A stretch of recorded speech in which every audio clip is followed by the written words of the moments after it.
ठीक आहे. All clear असेल तर आपण सुरू करू. आज खूप महत्त्वाचं चॅप्टर आहे. म्हणजे बघा याच्यावरती प्रश्न पण खूप आलेले आहेत पूर्व परीक्षेला आणि प्रश्न खूप ईझी असतात. म्हणजे तुम्ही इझिली टॅकल करू शकता.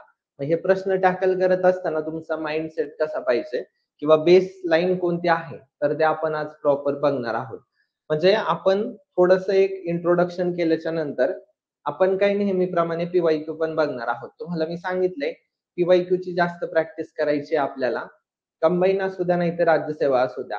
जे मुलं-मुली पी-वाय-क्यू करणार नाहीत, पी-वाय-क्यूकडे दुर्लक्ष करतील, तर ते पोस्टपासून खूप दूर असतील. कारण सध्याचा काही नेहमीचाच ट्रेंड तो राहिलेला आहे. विथआऊट पी-वाय-क्यू पास होणं इम्पॉसिबल आहे. कारण पी-वाय-क्यू सांगतात आपल्याला अभ्यास कसा करायचा आहे. पिन पॉइंट अभ्यास करता येतो. म्हणजे आपण असं भरकटत नाही इकडं-तिकडं. तर आपण सुरू करूया. आता बघा घटनेमध्ये कलम 368 खूप महत्वाचं आहे. ओके. जो काही भाग 20 आहे त्याच्यामध्ये आता इथं बघा पॉइंट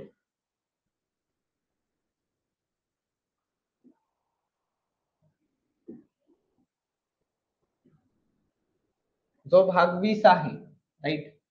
घटनेचा भाग 20 आहे. तर त्याच्यामध्ये हे एकमेव कलम आहे 368. ओके.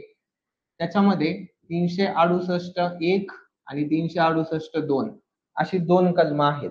राइट? ही सबकलमं आहेत. राइट? पण 368 खूप महत्वाचं आहे. त्याच्यावरती तुम्हाला आजपर्यंत वारंवार क्वेश्चन विचारलाय. आता हे जे घटना दुरुस्ती आहे, बरोबर? मला सांगा एखाद्या देशाच्या घटनेत जर दुरुस्ती करायची असेल तर काहीतरी प्रोसिजर असणार आहे, बरोबर? म्हणजे बदल करायचा आहे किंवा काय करायचं असेल तर. आता ही जी पद्धत आहे, ओके, आपण एका देशाकडून स्वीकारली आहे. त्या देशाचं नाव आहे दक्षिण आफ्रिका. ओके. म्हणजे जी काही वैशिष्ट्य आहेत भारतीय राज्यघटनेची वैशिष्ट्ये. ओके. तर त्यामध्ये देखील आपण कोणत्या देशाकडून काय स्वीकारलेलं आहे याच्यावरती सगळ्या गोष्टी आहेत.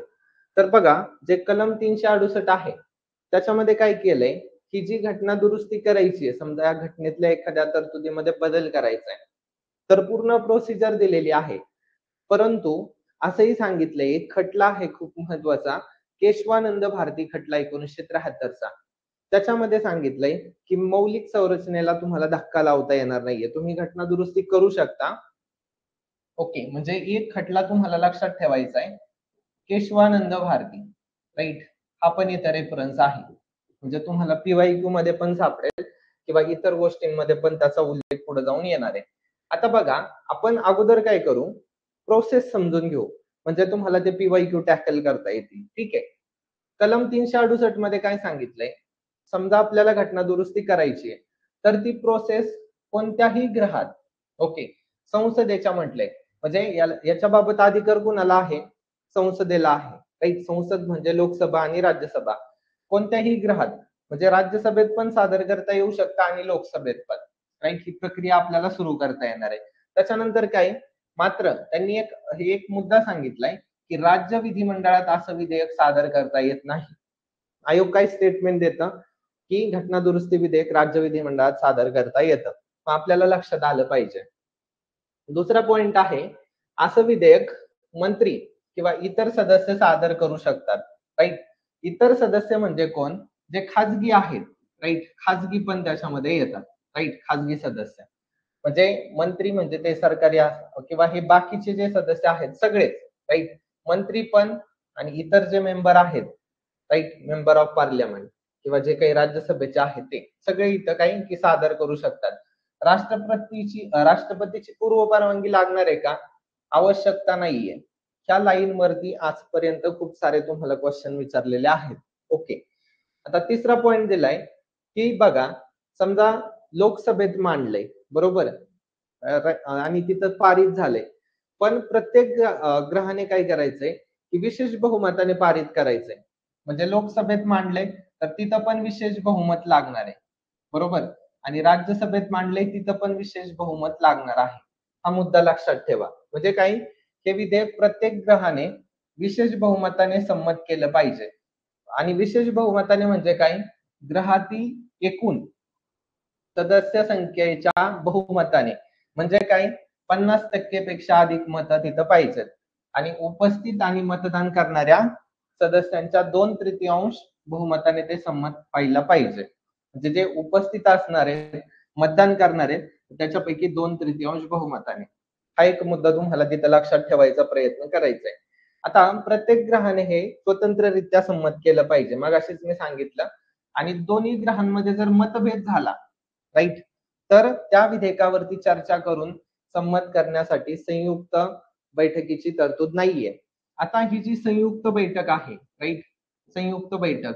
तर ह्या संयुक्त बैठकीची तरतूद सामान्य विधेयकाबाबत जशी आहे तशी इकडे नाहीये. ओके, सामान्य जे विधेयक आहे त्याच्याबाबत आहे, परंतु इथं आहे का? नाहीये.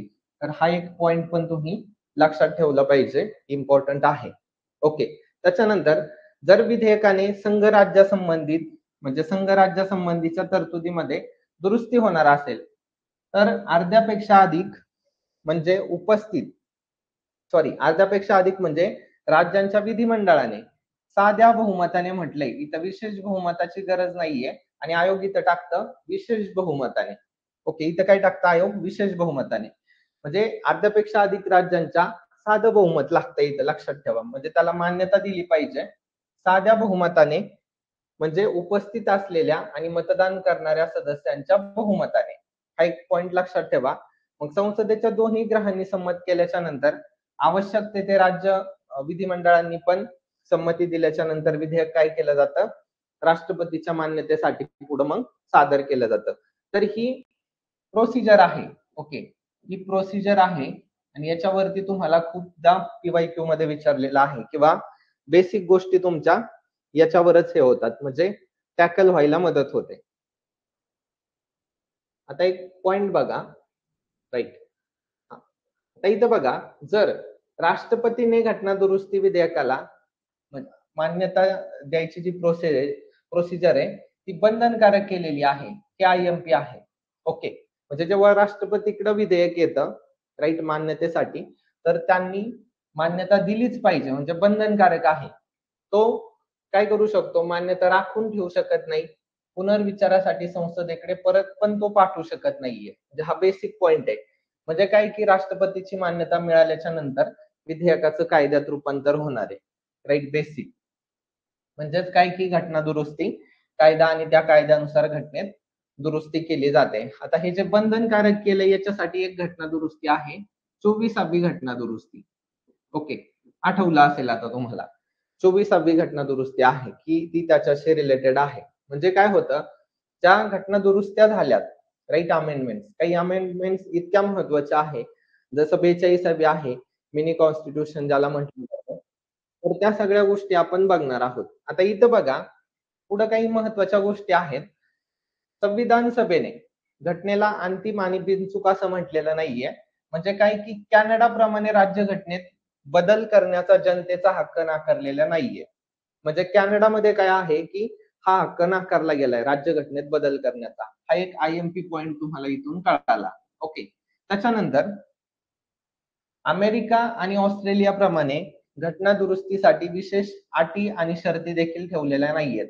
म्हणजे याच्यावरून तुम्हाला दुसरा IMP पॉइंट कळाला की घटनेत दुरुस्ती करायची असेल तर अमेरिका किंवा ऑस्ट्रेलियामध्ये काय आहेत? विशेष अटी शर्ती आहेत. म्हणजे काय होतं बघा, राज्यसेवा सारख्या एक्झामला काय केलं जातं? कंपॅरिझन केलं जातं. Okay, comparison.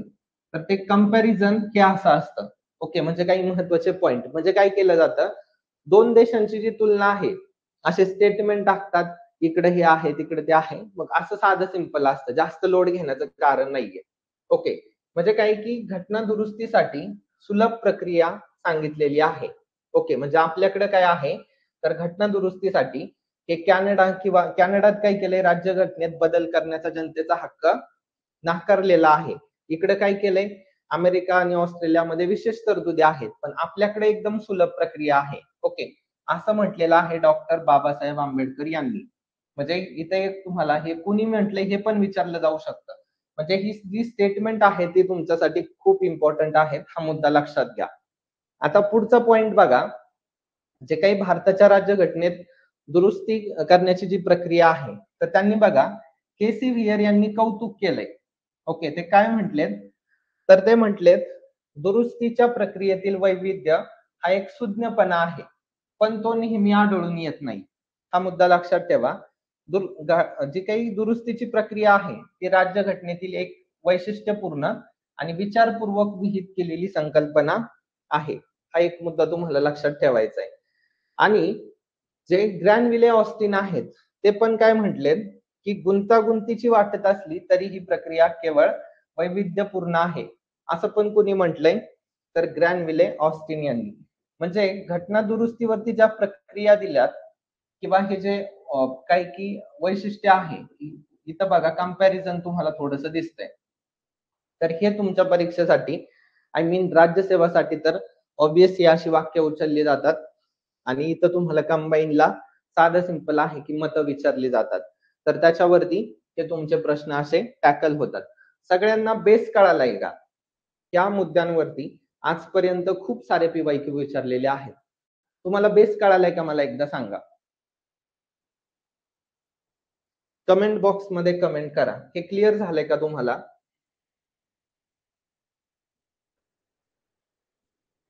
म्हणजे आपल्याला पुढे जाता येईल. कमेंट बॉक्समध्ये तुम्ही कमेंट करा बिनधास्त. ओके. चला, आता एक क्वेश्चन सोडू आपण. एक क्वेश्चन सोडू. सगळे अलर्ट राहाल. चला, हा क्वेश्चन सोडवण्याचा प्रयत्न करा. तुमचा टाइम होतोय आता. टाइम सुरू झालाय.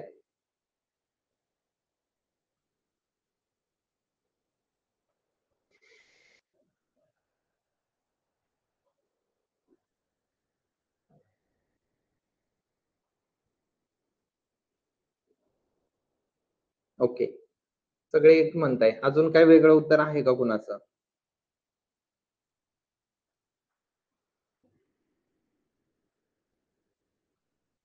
ओके. चला, टाइम अप. Time up. आता याच्यामध्ये बघा, घटनेच्या खालीलपैकी कोणत्या कलमामध्ये तुम्हाला साधं सिंपल काय विचारलंय, की घटना दुरुस्तीच्या पद्धतीची तरतूद आहे. बेस लाईनला क्वेश्चन आला का नाही? तुम्हाला सगळे क्वेश्चन पण दाखवणार आहे. तुम्ही काळजी करू नका. तुमचा हा टॉपिक इथंच कव्हर होणार. एका बेस लाईनला क्वेश्चन विचारलाय. कोणतं कलम आहे? 368 हे कलम आहे. बरोबर? 368 हे कलम आहे. इथं हे आणीबाणीशी रिलेटेड कलम आहे. एक तर ऑप्शन आपला असाच इलिमिनेट होऊन जातो. याच्यासाठी काही विशेष नॉलेजची गरज आहे का? नाहीये. ह्या कलमावरती कधीच प्रश्न नाही आलेला. म्हणजे हा एक ऑप्शन आपल्याला इलिमिनेट करता येतो. आपला अभ्यास सांगतो, की क्वेश्चन कसा टॅकल करायचा आहे. एकतर हे किंवा हे उत्तर आहे. म्हणजे काय की आपल्याला तेवढं नॉलेज आलेलं असतं. जे आपण म्हणतो ना स्मार्ट टेक्निक्स आहेत, तर ह्या स्मार्ट टेक्निक आहेत. ओके. हा मुद्दा कधी पण लक्षात घ्यायचा. तुम्हाला सगळं सांगणार आहे. फार बेसिक पासून सगळे जे काही ऍडव्हान्स लेवल पर्यंत आहेत, तर त्या गोष्टी. हा एक बेस लाईनचा क्वेश्चन मला तुम्हाला दाखवायचा होता. चला, आता हा क्वेश्चन संपला. ओके. आता तुम्हाला अजून काही जे बेसिक क्वेश्चन आहे, जसं-जसं आपण पुढे जाऊ तसं-तसं घेणार आहोत. रिलॅक्स.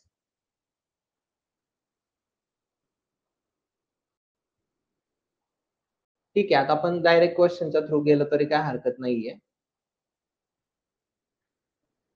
ठीक आहे. आपण आता क्वेश्चनच घेऊ, म्हणजे आपल्याला पुढचं सगळं कव्हर करता येईल. बेसिक तर सगळ्यांचं क्लिअर झालंय. आता हा दुसरा क्वेश्चन आहे. याचं उत्तर देण्याचा प्रयत्न करा. उत्तर देण्याचा प्रयत्न करा.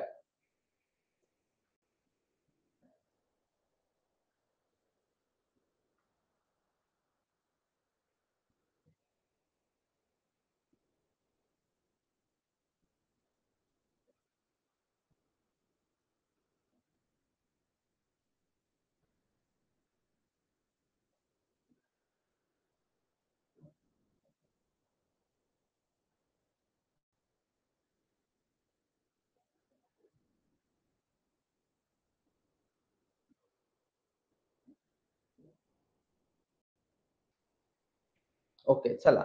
आता तुम्हाला हा प्रश्न समजून सांगण्या अगोदर, राइट? तुम्हाला याचं बेसिक सांगतो. मी बेसिक सांगितलं नाही ना? ठीक आहे. तर याच्या बेसिक बाबत पण आहे. सगळ्यात महत्त्वाचं काय आहे, की जे घटना दुरुस्ती आहे कलम 368 मध्ये, तर त्याच्यावरती आपण बोलू. ओके, म्हणजे तुम्हाला लक्षात येईल.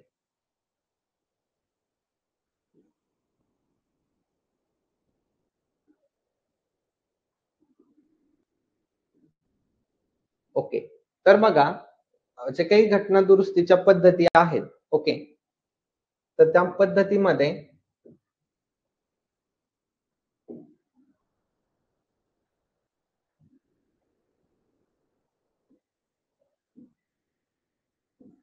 हां.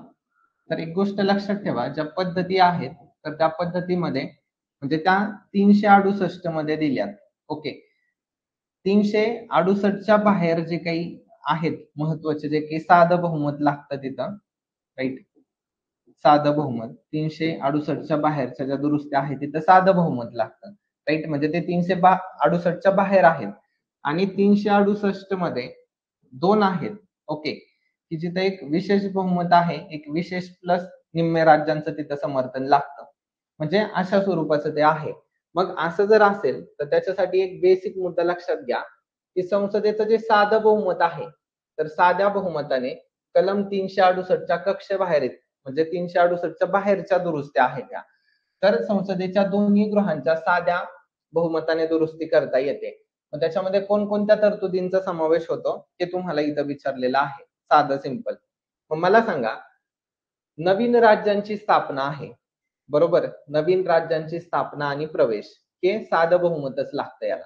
नवीन राज्यांची निर्मिती असेल किंवा सध्याची जी राज्य आहेत त्याच्या सीमा याच्यामध्ये बदल करायचा असेल किंवा इथं नावात बदल करायचा असेल, तर हा मुद्दा आहे. तिसरा पॉइंट आहे, ज्या राज्यांच्या विधान परिषदा रद्द करणे किंवा स्थापन करणे, तर त्याच्याशी रिलेटेड आहे. तोपर्यंत कलम सांगा इथं मला. ज्यांना येतंय त्यांनी कलम सांगा. इथं कोणतं कलम आहे? ते कलम कमेंट करण्याचा प्रयत्न करा. आता परिशिष्ट 2 मध्ये राष्ट्रपती, राज्यपाल, सभापती, न्यायाधीश यांचं जे वेतन आहे किंवा विशेष अधिकार आहेत, राइट? त्याच्यानंतर संसदेची गणपूर्ती असेल, संसद सदस्यांचं वेतन किंवा भत्ते असतील, संसदेतील प्रक्रियेचे जे नियम आहेत, संसदेचे सदस्य, संसदेच्या समित्या यांचे विशेष अधिकार, संसदेमध्ये इंग्लिश भाषेचा वापर असेल, सर्वोच्च न्यायालयातील कनिष्ठ न्यायाधीशांची संख्या असेल, तर हे सगळं कुठं आहे? तर साध्या बहुमताने म्हणजे साधं बहुमत लागतं इथं. सर्वोच्च न्यायालयाची कार्यकक्षा वाढवायची असेल, तर त्याच्यासाठी पण साधं बहुमत आहे. अधिकृत भाषेचा वापर असेल, नागरिकत्व मिळवणे किंवा गमावण्याशी रिलेटेड तरतुदी असतील, तर त्या इथं आहेत. संसद आणि राज्य विधिमंडळाच्या निवडणुका असतील, त्याच्यासाठी पण साधं बहुमत आहे. मतदारसंघाचं परिसीमन असेल, राइट? म्हणजे सीमांकन वगैरे, ते पण साधं बहुमत आहे. संघ, राज्य, प्रदेश असतील, साधं बहुमत. परिशिष्ट 5 मध्ये काय आहे? अनुसूचित अनुसूचित क्षेत्र आणि अनुसूचित जमातींचे प्रशासन. ते पण कुठं आहे? साधं बहुमत लागतं त्याच्यात पण बदली करायची म्हणजे बदल करायचा असेल तर. परिशिष्ट 6 मध्ये काय आहे? आदिवासी क्षेत्रांचं प्रशासन इथं तुम्हाला दिसतंय. म्हणजे इथं तुम्हाला जे काही दिसतंय, राइट? हे जे काही 18 मुद्दे आहेत, राइट? 18 मुद्दे आहेत टोटल. तर याच्यासाठी साधं बहुमत लागतं. राइट? जे की 368च्या बाहेरचं आहे, राइट? म्हणजे 368च्या बाहेरच्या तरतुदी आहेत. 368 मध्ये 2 आहेत, राइट? ते पण तुम्हाला दाखवतो.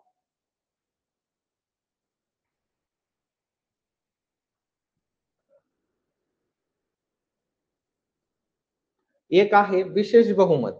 ओके. एक आहे बघा संसदेचं विशेष बहुमत. मग ह्या विशेष बहुमताने फक्त तुम्हाला काय लक्षात ठेवायचंय? मूलभूत हक्क, राइट? राज्य धोरणाची मार्गदर्शक तत्त्वे आणि पहिल्या आणि तिसऱ्या प्रकारात समावेश नसलेल्या सगळ्या तरतुदी. ओके. तर ते कुठे येतंय? इथं येतंय. पण इथं तुम्हाला आजपर्यंत ह्या 2 वरतीच क्वेशन विचारलाय. ओके.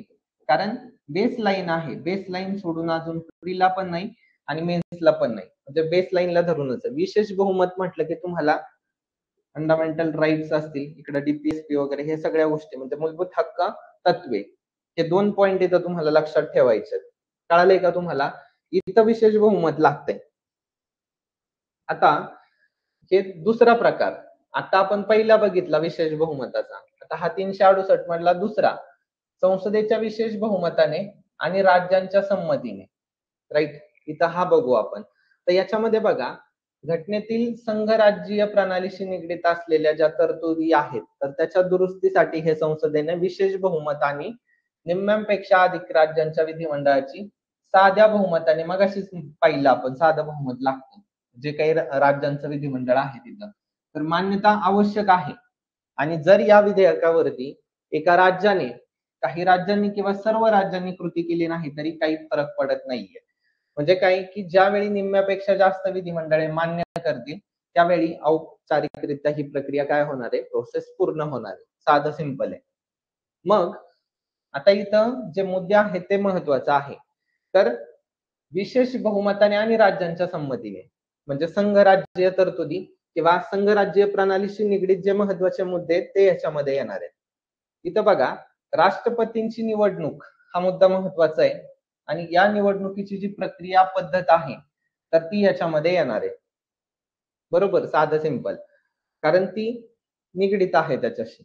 संघराज्य आणि राज्य याच्यावरचे जे काही कार्यकारी अधिकाराची व्याप्ती आहे ते याच्यामध्ये येत आहेत. सर्वोच्च आणि उच्च न्यायालय ही याच्यामध्ये येणार. संघराज्य आणि राज्य यांच्यामध्ये वैधानिक अधिकारांची जी विभागणी आहे, राईट, तर ती पण याच्यामध्ये येणार.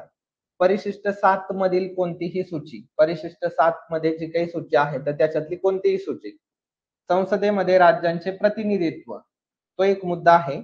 आणि घटना दुरुस्ती करण्याचा संसदेचा जो अधिकार आहे आणि घटना दुरुस्तीची जी प्रक्रिया आहे कलम 368, तर त्याच्यामध्ये सुद्धा सुधारणा इथं करता येत आहे. राईट, म्हणजे त्याच्यासाठी इथं प्रोसिजर आहे. म्हणजे हे तर व्हेरी इम्पॉर्टंट आहे. राईट, तर याच्यामध्ये काय येतंय ह्या सगळ्या गोष्टी पण तुम्हाला माहित असणं गरजेचं आहे. तर तुम्हाला आता 368च्या बाहेर, राईट, जे काही साधं बहुमत लागतं ते पण तुम्ही बघितलं. राईट, मग त्या तरतुदी कोणकोणत्या आहेत ते पण तुम्हाला लक्षात आलेलं आहे. आणि 368 मध्ये जे 1 आणि 2 हा जो मुद्दा बघितलाय आपण, पहिल्याला विशेष बहुमत आहे, राईट, विशेष बहुमत, आणि दुसऱ्याला विशेष बहुमत आहे प्लस काय आहे, निम्मे राज्य. राईट, म्हणजे हा फरक तुम्हाला कळालाय का मला सांगा. एवढं बेसिक आपण बघितलंय, हे बेसिक तुमचं क्लिअर झालंय का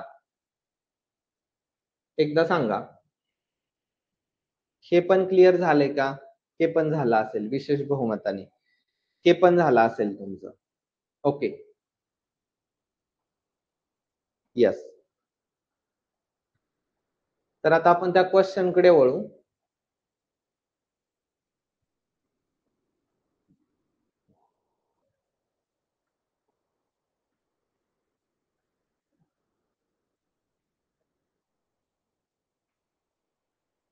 आता ह्या क्वेश्चनचं उत्तर देण्याचा प्रयत्न करा.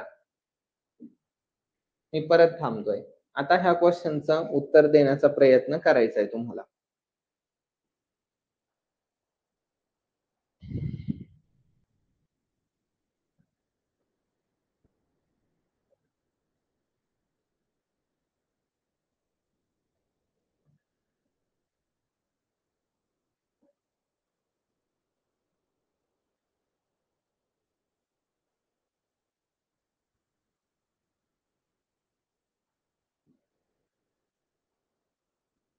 सगळ्यांना आता बेसिक तर समजलेलं आहे.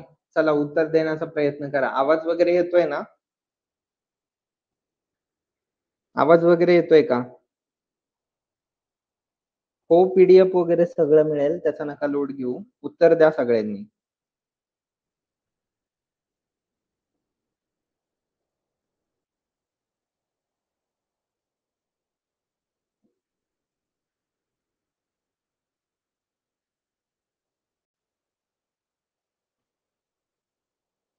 ओके, बघा, 1 मिनिटापेक्षा जास्त वेळ घेतला तरी पण तुम्ही. ठीक आहे. तर बघा, इथं काय विचारलंय, कोणत्या बाबींमध्ये राज्यघटनेत दुरुस्ती करणे. 1 मिनिट, पेन चेंज करू द्या. हा, तर इथे काय म्हटलंय, खालीलपैकी कोणत्या बाबीमध्ये राज्यघटनेत दुरुस्ती करणे किंवा किमान निम्म्यापेक्षा कमी नसलेल्या विधानसभेच्या मान्यतेने शक्य होते. आपण बघितलंय, हा वाला प्रकार आताच मी तुम्हाला सांगितलाय. मग त्याच्यामध्ये काय काय येणार आहे, राष्ट्रपतीची निवडणूक हा मुद्दा आहे त्याच्यामध्ये. बरोबर, घटक राज्यांचे संसदेतली जे प्रतिनिधित्व आहे ते येणार आहे, कारण संघराज्य बाबींशी, राईट, संघराज्यीय बाब आहे ही. आता तुम्हाला पॉइंट कळाला असेल.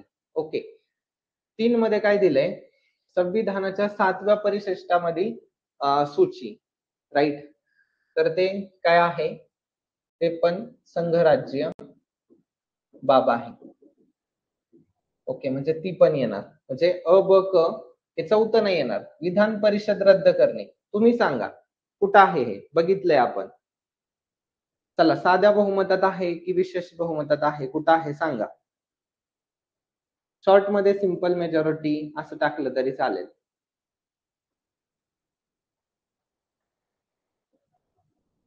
कुठं आहे? सांगा लवकर. तुम्ही सांगत नाही तोपर्यंत नाही. आता तुम्हाला बेस लाईन तर कळाली आहे. ठीक आहे. आता पुढं बघा. पुढचा क्वेश्चन. चला, चॅप्टर तर झालाय आपला. त्याच्यातलं थोडंसं सांगेलच मी पुढे ज्या काही गोष्टी आहेत त्या. त्या प्रश्नाचं उत्तर देण्याचा प्रयत्न करा सगळ्यांनी. प्रश्न तुमच्यासाठीच आहे. सांगा. चला लवकर उत्तर द्या. हां, साधं बहुमत. Okay, good. आता ह्या प्रश्नाचं उत्तर द्या.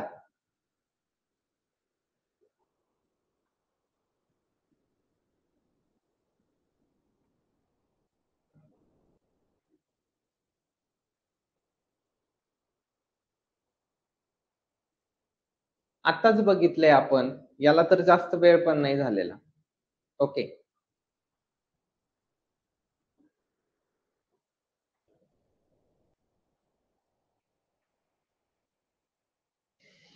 Okay, okay. एक म्हणतायत सगळे. एक फायनल करायचं का? एक फायनल ना?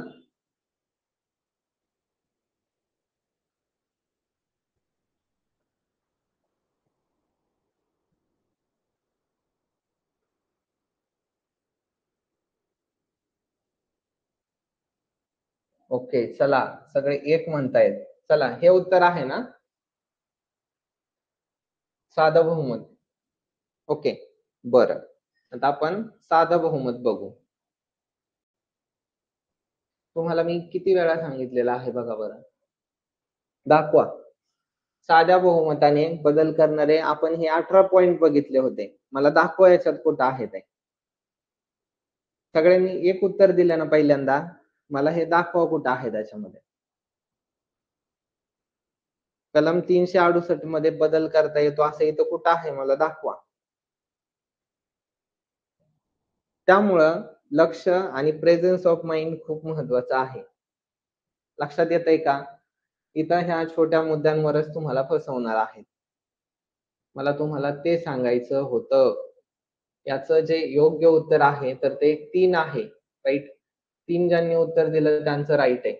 संसदेच्या प्रत्येक सभागृहाच्या 2/3 बहुमत आणि किमान 1/2 घटक राज्यांच्या विधिमंडळाच्या मान्यतेने. जे की आपण लास्टला बघितलं होतं. आलं का लक्षात? म्हणजे ते खूप महत्वाचं आहे आणि तेच विचारलं जाणार हो. त्या कलमात दुरुस्ती करता येत नाही असं थोडीच आहे. आहे ना प्रोसिजर आहे ना त्याच्यासाठी. मग हे रॉंगच आहे स्टेटमेंट. तिथं 2/3 बहुमत आणि इथं साधं बहुमत. साधा बहुमत आणि 18 पॉइंट आहेत ते आपण बघितलेत.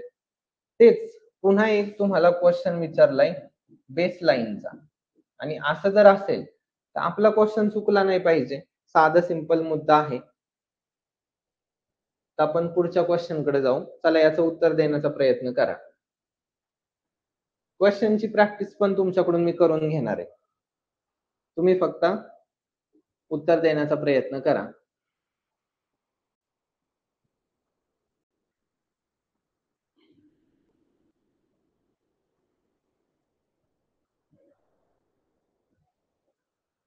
याचं उत्तर सांगा.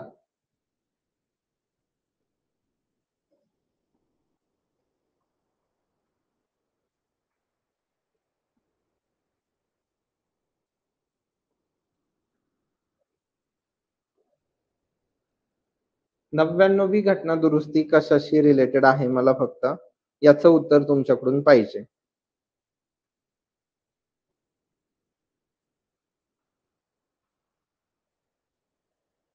ओके, एक म्हणतायत का? एक उत्तर नाहीये. ओके, तर याचं योग्य उत्तर काय आहे? तर 4 आहे. सर्वोच्च न्यायालय आणि उच्च न्यायालयातील न्यायाधीशांच्या नेमणुका. ओके, ही आहे तुमची 99वी घटना दुरुस्ती. 1 मिनिट. तुम्हाला 99वी घटना दुरुस्ती पण आणली आहे. ओके, इथं बघा 99वी घटना दुरुस्ती आहे का?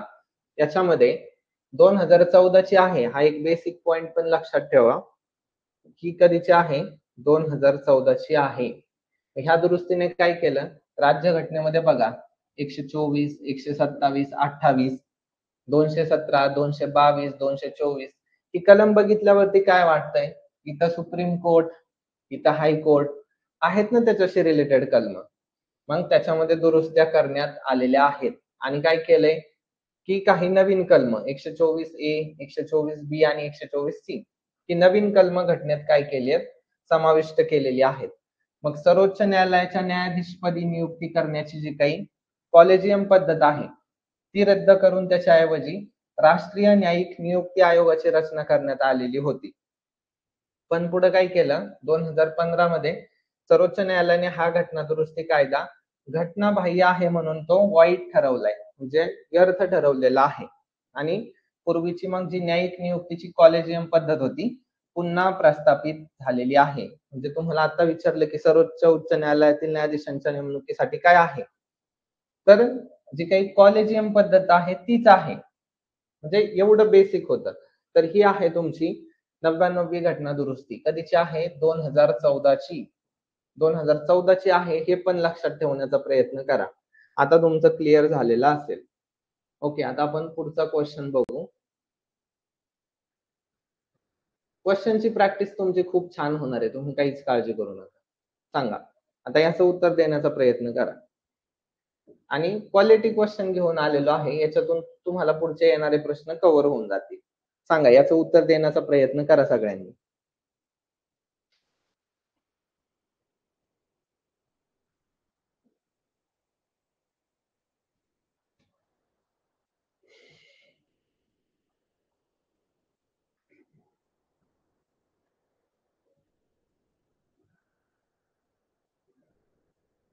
पटपट याचं उत्तर देण्याचा प्रयत्न करा. जास्त वेळ नाही घ्यायचा. एक 30 सेकंदापर्यंत उत्तर आलं पाहिजे. परीक्षेत एवढंच तुम्हाला वेळ येणार आहे ना, याच्यापेक्षा जास्त नाही. झालं, टाइम अप. ओके, ठीक आहे. अजून कुणाला उत्तर द्यायचं असेल तर देऊ शकता. थोडंसं वाचायला पण स्क्रीनवरती असल्यामुळे हे होतंय.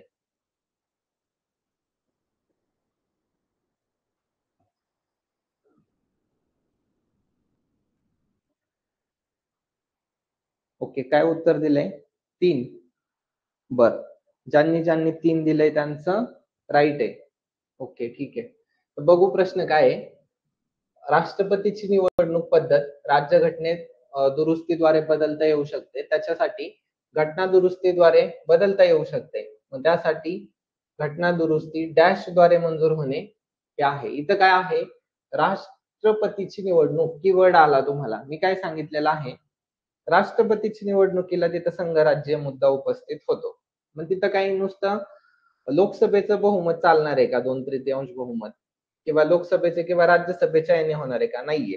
तर लोकसभा प्लस राज्यसभा दोहोंच्याही 2/3 बहुमताने आणि किमान निम्म्या घटक राज्यांची मान्यता लागेल. कारण इथं जे काही तुम्हाला काय सांगितलंय, घटक राज्य किंवा संघ राज्य जे काही आहे तर त्याच्या तरतुदीत बदल होणार आहे ना. संघ राज्य तरतुदीत बदल होणार आहे. म्हणून इथं हा मुद्दा आहे. बाकी हा ऑप्शन असाच क्रिएट केलाय. साधं सिंपल आहे. परत तुम्हाला क्वेश्चन कसा आलाय? बेसलाईनला. कुठं विचारलाय? राज्यसेवा मेन्स 2017 ला, म्हणजे स्टँडर्ड परीक्षा आहे. क्लास 1 ची परीक्षा आहे ना. क्लास 1 ला क्वेश्चन विचारलाय आणि क्वेश्चन चिल्लर आहे. राईट. म्हणजे एक गोष्ट लक्षात घेतली पाहिजे की जास्त लोड नाही घ्यायचा अभ्यासाचा. व्यवस्थित फक्त टू द पॉइंट आपल्याला लक्षात आलं पाहिजे. चला, याचं उत्तर द्या. चला, ह्या प्रश्नाचं उत्तर द्या.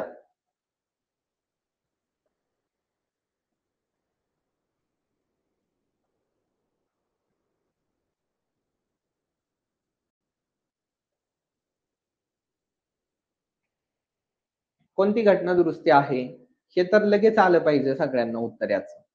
याच्यासाठी तर जास्त वेळ सुद्धा गेला नाही पाहिजे. सांगा लवकर.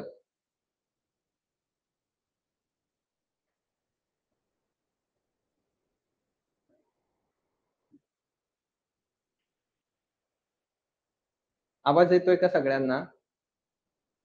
ओके, 87वी घटना दुरुस्ती. अजून कोण काय म्हणतंय?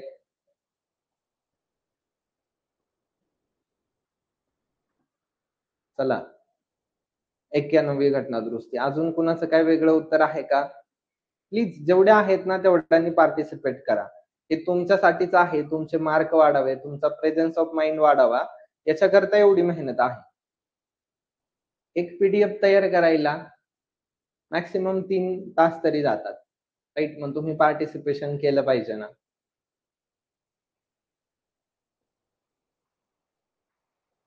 ओके. ठीक आहे. 4 म्हणतायत बऱ्यापैकी. तर याच्यामध्ये बघा 91वी घटना दुरुस्ती, राइट? हे याचं राइट आन्सर आहे. ओके, राइट आन्सर आहे. कारण 73वी हे काही हे पंचायत राजशी रिलेटेड आहे. राइट? 86वी घटना दुरुस्ती जी काही आहे, तिथं तुम्हाला मूलभूत कर्तव्याशी पण रिलेटेड आहे. राइट? ते लगेच लक्षात येतं. एकतर हे किंवा हे. हे बघा आपलं जर प्रॉपर अभ्यास असेल ना, आपण ऑप्शन इलिमिनेट लगेच करू शकतो. हा एक आपला प्लस पॉइंट आहे. तुम्हाला 91वी घटना दुरुस्ती पण दाखवतो. राइट? ही बघा 91वी घटना दुरुस्ती. ठीक आहे. 91वी घटना दुरुस्ती आता तुमची पाठ होऊन जाईल. याच्यामध्ये ही 2003 ची आहे सगळ्यात महत्त्वाचा मुद्दा. तर आपण तेच बघितलं. इथं बघा मंत्रिमंडळाचा आकार मर्यादित करण्यासाठी किंवा पक्षांतर करणाऱ्यांना सार्वजनिक पदे स्वीकारण्यास अपात्र ठरवण्यासाठी आणि पक्षांतर विरोधी कायदा जो होता तो अधिक बळकट बनवण्यासाठी मग काही तरतुदी करण्यात आलेल्या होत्या. ठीक आहे. मग ह्या ज्या तरतुदी होत्या तर त्याच्यामध्ये केंद्रीय मंत्रिमंडळात काय केलं, पंतप्रधानासह लोकसभेच्या एकूण सदस्य संख्येच्या 15% जास्त मंत्री असणार नाहीत. कलम 75 मध्ये 1A मध्ये दुरुस्ती केली. राइट? म्हणजे इथं मंत्रिमंडळाशी रिलेटेड आहे. हा पण भविष्यात प्रश्न विचारला जाऊ शकतो.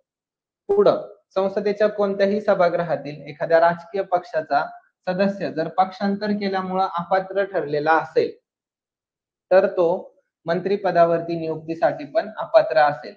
म्हणजे हे पण कलम 75 1B मध्ये टाकलंय. म्हणजे कलम 75 शी रिलेटेड इथं ही घटना दुरुस्ती महत्वाची आहे. पुढचा पॉइंट, राज्य मंत्रिमंडळात मुख्यमंत्र्यांसह संबंधित राज्याच्या विधानसभेच्या एकूण सदस्य संख्येच्या 15% जास्त मंत्री असणार नाही. म्हणजे जसं केंद्राच्या बाबत केलंय कलम 75 तसं राज्याच्या बाबत पण 164 1A मध्ये दुरुस्ती केली आहे. राज्य विधिमंडळातील पण कोणताही सदस्य इतर राजकीय पक्षाचा सदस्य पक्षांतर केल्यामुळे जर अपात्र झाला तर मंत्री पदावर नियुक्तीसाठी देखील अपात्र असेल. म्हणजे कलम 164 जसं केंद्राच्या बाबत तरतूद केली आहे तशीच आम्ही इथं तरतूद केलेली आहे. तो मुद्दा पण तुम्हाला लक्षात ठेवायचा प्रयत्न करायचा आहे. म्हणजे हे अपकमिंग याच्यावरती एक्सपेक्टेड एखादी लाईन घेऊन तुम्हाला कोणती घटना दुरुस्ती आहे विचारलं जाऊ शकतं. तर त्याच्यामुळे थोडंसं लक्षात घेण्याचा प्रयत्न करायचा आहे. हां. आता याच्यामध्ये अजून पण मुद्दे आहेत. इथं बघा, याच्यात काय सांगितलंय, 5वा मुद्दा आहे बरं का हा आणि हा 6वा लास्ट आहे. एवढं लक्षात घ्या. हा 5वा आणि हा 6वा आहे. तर संसदेच्या किंवा राज्य विधिमंडळाच्या कोणत्याही गृहातील किंवा कोणत्याही राजकीय पक्षाचा सदस्य जर पक्षांतर केल्यामुळे अपात्र ठरला, तर तो वेतन मिळणाऱ्या राजकीय पदासाठी सुद्धा अपात्र असेल. मग राजकीय पद म्हणजे काय? तर इथं एक मुद्दा दिलाय आणि इथे एक दिलाय. तर राजकीय पद म्हणजे काय? संबंधित राज्य सरकारच्या सार्वजनिक महसुलातून वेतन किंवा मोबदला दिले जाणारे केंद्र सरकार किंवा राज्य सरकारमधलं कोणताही पद. दुसरा मुद्दा काय सांगितलाय? तर केंद्र सरकार किंवा राज्य सरकारच्या पूर्णतः किंवा अंशतः मालकीच्या नोंदणी झालेल्या किंवा न झालेल्या संस्थेतील पद, जेथे या पदाचं वेतन किंवा मोबदला काय केला जातोय? संबंधित संस्थेकडून दिले जाते आणि त्या वेतनाचं स्वरूप भरपाई स्वरूपाचं जर असेल तर ते पद यातून वगळलं आहे. म्हणजे हे 2 मुद्दे त्याच्याशी रिलेटेड फक्त लक्षात ठेवा. हे विचारले नाही जाणार. हा 5वा मुद्दा. पण तुम्हाला माहीत असणं गरजेचं आहे. त्यानंतर हा जो शेवटचा 6वा मुद्दा आहे, इथं दिलंय विधिमंडळ पक्षातील 1/3 सदस्य राइट फूट पाडून जर बाहेर पडले तर परिशिष्ट 10 जे काही पक्षांतर विरोधी कायदा आहे तर त्या तरतुदीपासून मिळणारे संरक्षण काढून टाकण्यात आलेलं आहे. म्हणजेच काय, फूट पडल्यामुळे पक्षांतर करणाऱ्यांना मिळणारे संरक्षण आता नसणार आहे. ओके, इथं नसणार आहे असं आहे. ओके, टाइप करताना राहिले ते तुम्ही तिथं फक्त करेक्शन करून घ्या. ही पीडीएफ तुम्हाला मिळणार आहे, राईट. ज्या काही महत्वाच्या 40 घटना दुरुस्त्या आहे ते सगळं आहे. तुम्हाला होमवर्क साठी फक्त अलीकडच्या 6 घटना दुरुस्त्या ठेवल्यात 100 पासूनच्या पुढच्या, बाकी काहीच नाही. आता हे पण तुम्हाला कळालं असेल 91वी घटना दुरुस्तीशी रिलेटेड. आता आपण पुढचा क्वेश्चन बघू. चला, याचं उत्तर देण्याचा प्रयत्न करा. म्हणजे चॅप्टर पण आहे, त्याचं बेसिक नॉलेज पण आहे आणि क्वेश्चन पण चाललेत आपले. म्हणजे क्वेश्चन मधूनच आपण तो चॅप्टर कव्हर करतोय. खरं तर प्रत्येक चॅप्टर आपण असेच कव्हर करणार आहे, जेणेकरून तुम्हाला परीक्षेत त्याचा बेनिफिट मिळेल. सांगा, याचं उत्तर सगळ्यांनी देण्याचा प्रयत्न करायचा आहे.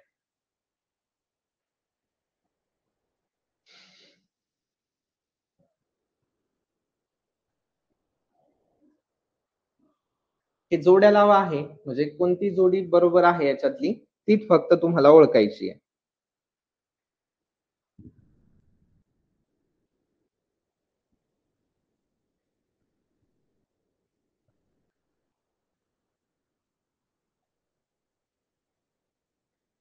चला, लवकर उत्तर देण्याचा प्रयत्न करा. काय काय उत्तर देताय तुम्ही? ठीक आहे, 4, 3. अजून काही वेगळं उत्तर आहे का? ओके, कुणी 3 म्हणतंय. अजून? स्क्रीन आवाज आज काही प्रॉब्लेम आहे का, मला ते पण सांगा बरं. चला, तो पण एक डाऊट माझा क्लिअर करा. काल थोडासा प्रॉब्लेम होता ना आपल्याला, म्हणजे मला पण टेक्निकल गोष्टी समजतील. तर तसं काही आहे का आज, नक्की सांगा.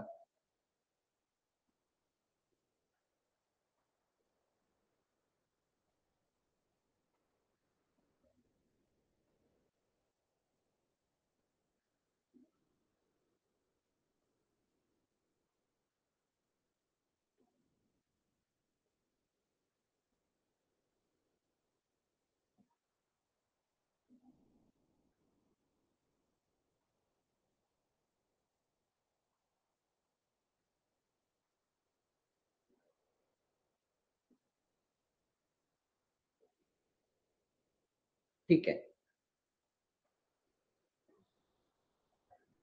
तर बघा, खालीलपैकी कोणत्या जोड्या बरोबर आहेत?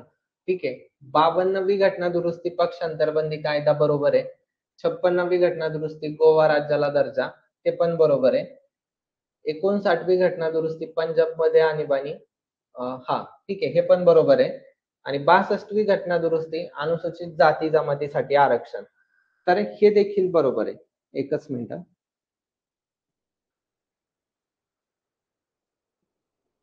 ओके, तर हे काय आहे? ऑल राईट आहे. 100% राईट आहे. मी सांगितलं म्हणजे फायनल आहे, काळजी करू नका. राईट आहे ते. ओके.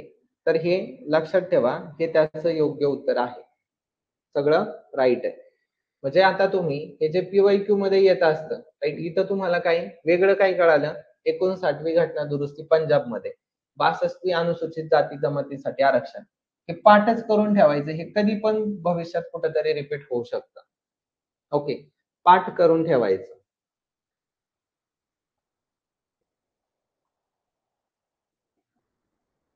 आता पुढचा प्रश्न घेण्या अगोदर तुम्हाला महत्वाची जी 52वी घटना दुरुस्ती आहे, राईट, ती पण बघू आपण आणि 56वी पण बघू.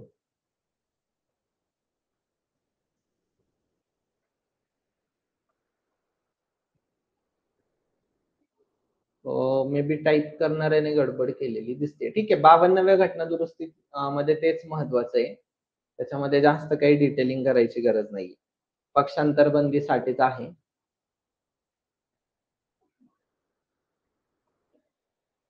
ठीक आहे. या प्रश्नाचं उत्तर देण्याचा प्रयत्न करा. चला, हा प्रश्न घेऊ पुढचा. याचं उत्तर द्या. काही टेक्निकल प्रॉब्लेम असेल तरी सांगा.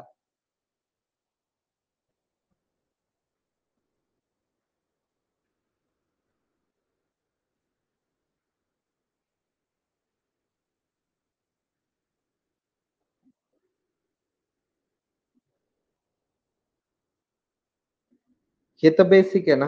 ह्या क्वेश्चनचं उत्तर द्या.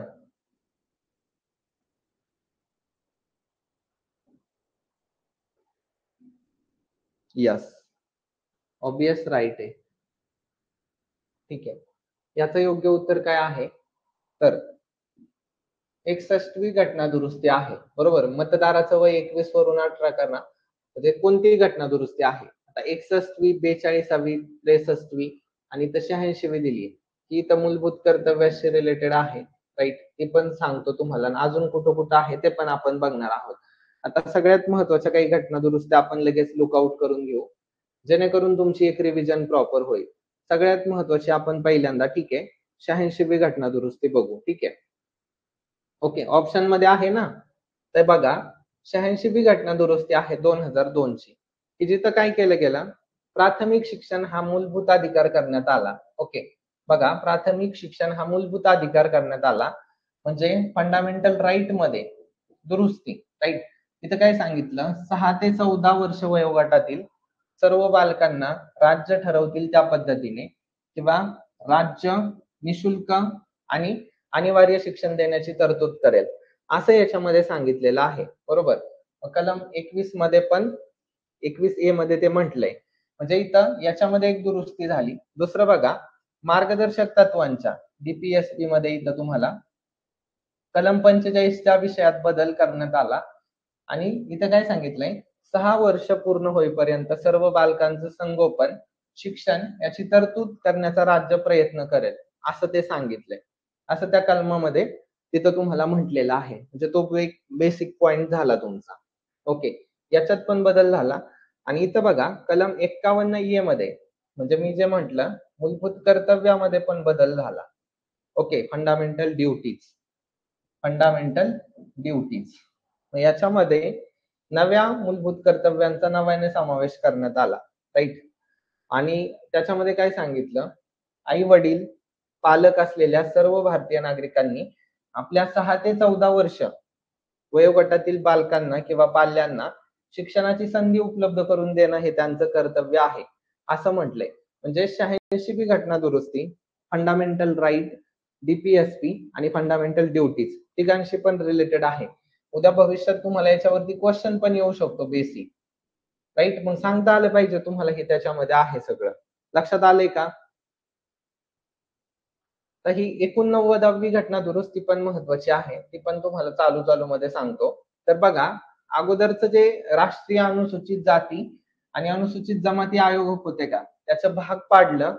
म्हणजे जे SC आणि ST जे काही आयोग होते कमिशन, त्याचे भाग पाडले आणि राष्ट्रीय अनुसूचित जाती आयोग कलम 338 आणि राष्ट्रीय अनुसूचित जमाती आयोग 338A म्हणजे 338 म्हटलं की SC साठी आणि 338A म्हटलं की ST साठी. मग तो स्थापन करण्यात आला आणि ह्या दोन्ही आयोगांमध्ये अध्यक्ष, उपाध्यक्ष आणि 3 इतर सदस्य आणि त्यांची जी काही नियुक्ती असेल तर ते राष्ट्रपती करेल, अशी तरतूद तिथं करण्यात आलेली आहे. म्हणजे तो एक बेसिक पॉइंट थोडासा लक्षात ठेवण्याचा प्रयत्न करा. म्हणजे SC-ST आयोगाशी रिलेटेड 89वी घटना दुरुस्ती 2003 ची आहे. तो पॉइंट तुम्हाला तिथं लक्षात आला पाहिजे. ठीक आहे. आता आपण थोडंसं एक क्वेश्चन कडे वळू परत.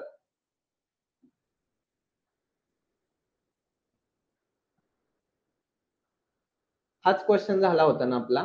हा क्वेश्चन झालाय का? चला हा पण उत्तर देण्याचा प्रयत्न करा. ठीक आहे. लगेच आपण दुसरीकडे वळूया. हा क्वेश्चनचं उत्तर द्या.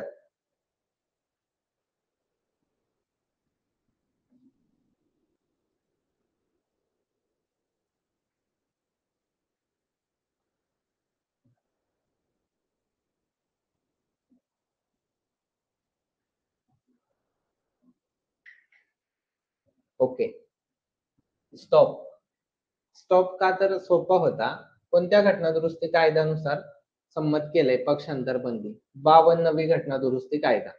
राईट. एक गोष्ट लक्षात ठेवा 42व्या घटना दुरुस्तीने ज्या तरतुदी आणल्या का, तर ह्या 44व्या घटना दुरुस्तीने बऱ्यापैकी त्या पूर्ववत केल्या. म्हणजे पहिल्या जशा होत्या तशा केलेल्या आहेत. आणि 61वी घटना दुरुस्ती तर आपण मगाशीच बघितली.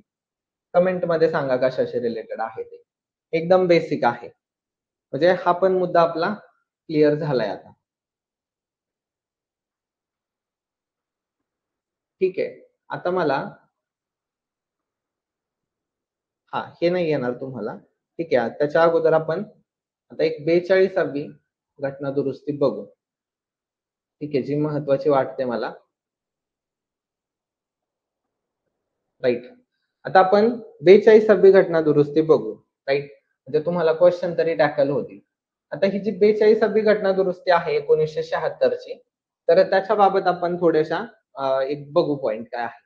तर बघा, हे खूप महत्वाची आहे बरं का. बऱ्यापैकी चॅप्टर मध्ये तुम्हाला कामाला येईल.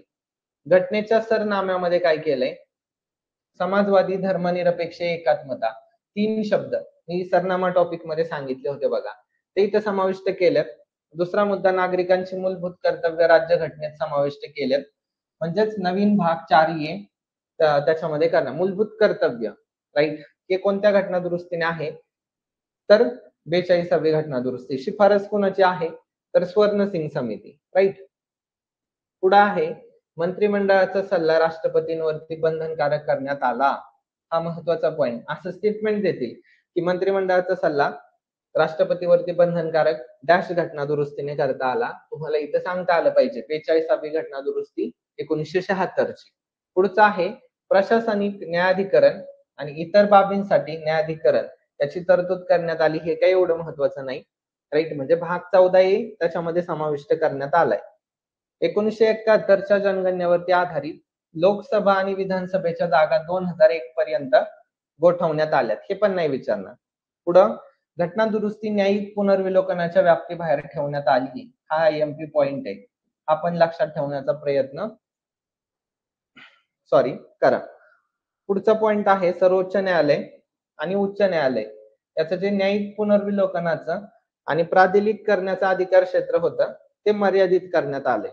ओके, हा इम्पॉर्टंट पॉइंट आहे. सर्वोच्च आणि उच्च न्यायालयाचं न्यायिक पुनर्विलोकनाचं आणि प्राधिलेख काढण्याचं जे काही अधिकार क्षेत्र होतं तर ते मर्यादित करण्यात आले. तो एक पॉइंट तुम्हाला लक्षात पाहिजे. अजून पण इम्पॉर्टंट घडामोडी आहेत याच्यामध्ये बघा, लोकसभा आणि विधानसभांचा कार्यकाळ 5 वर्षावरून 6 वर्षापर्यंत वाढवण्यात आला. राईट, बरोबर आहे. तो एक मुद्दा. मार्गदर्शक तत्वांच्या अंमलबजावणीसाठी केलेले कायदे काही मूलभूत अधिकारांचं उल्लंघन होण्याच्या कारणावरून न्यायालय अवैध ठरू शकत नाहीत अशी तरतूद पण करण्यात आली. हा वरचा आयएमपी पॉइंट आहे, याच्यावरती खूपदा क्वेश्चन विचारले. पुढे आहे, देशविरोधी कारवायांवरती उपाय म्हणून कायदे करण्याचे अधिकार संसदेला देण्यात आले आणि अशा कायद्यांचा अग्रक्रम मूलभूत अधिकारांच्या अगोदर असेल अशी तरतूद करण्यात आली आहे. म्हणजे मूलभूत हक्कामध्ये व्यक्तीच्या वैयक्तिक हक्कांचं तिथं संरक्षण आहे. पण काय इथं सांगितलंय, देशविरोधी जर कारवाया असतील तर मग काय असणार आहे, ऑब्वियस त्याला अग्रक्रम मूलभूत हक्कांच्या अगोदर दिला जाईल. हा बेसिक पॉइंट. इथं बघा पुढं, समान न्याय आणि कायदेविषयक निशुल्क सेवा, उद्योगांच्या व्यवस्थापनामध्ये कामगारांचा सहभाग, पर्यावरण, वने आणि वन्यजीव संरक्षण ही 3 नवीन मार्गदर्शक तत्व समाविष्ट करण्यात आली. तुम्हाला परीक्षेला प्रश्न विचारतील, कोणती मार्गदर्शक तत्व आहेत की जी 42व्या घटना दुरुस्तीने घटनेत आले, तर ही 3 आहेत. त्याच्यावरती प्रश्न येणार. पुढचा आहे, भारताच्या एखाद्या क्षेत्रात राष्ट्रीय आणीबाणी घोषित करणे सुकर करण्यात आलेले आहे. म्हणजे भारताच्या एखाद्या क्षेत्रात जी काही राष्ट्रीय आणीबाणी आहे ती घोषित करायची असेल तर ते थोडंसं सुलभ करण्यात आले. पुढे आहे, राज्यातील राष्ट्रपती राजवटीचा कालावधी एका वेळी 6 महिन्याऐवजी एका वेळी 1 वर्षाने वाढवता येईल अशी तरतूद करण्यात आली. त्याच्यावरती पण तुम्हाला प्रश्न येऊ शकतो, एक्सपेक्टेड. ओके, याला तुम्ही नंतर हायलाइट करून ठेवा. पुढचा आहे, कायदा आणि सुव्यवस्थेची गंभीर परिस्थिती हाताळण्यासाठी कोणत्याही राज्यात सशस्त्र दल पाठवण्याचे अधिकार केंद्राला देण्यात आले. राईट, हे असे मुद्दे आहेत की जे 42व्या घटना दुरुस्तीशी रिलेटेड आहेत. पुढचे अजून 2-3 मुद्दे आहेत.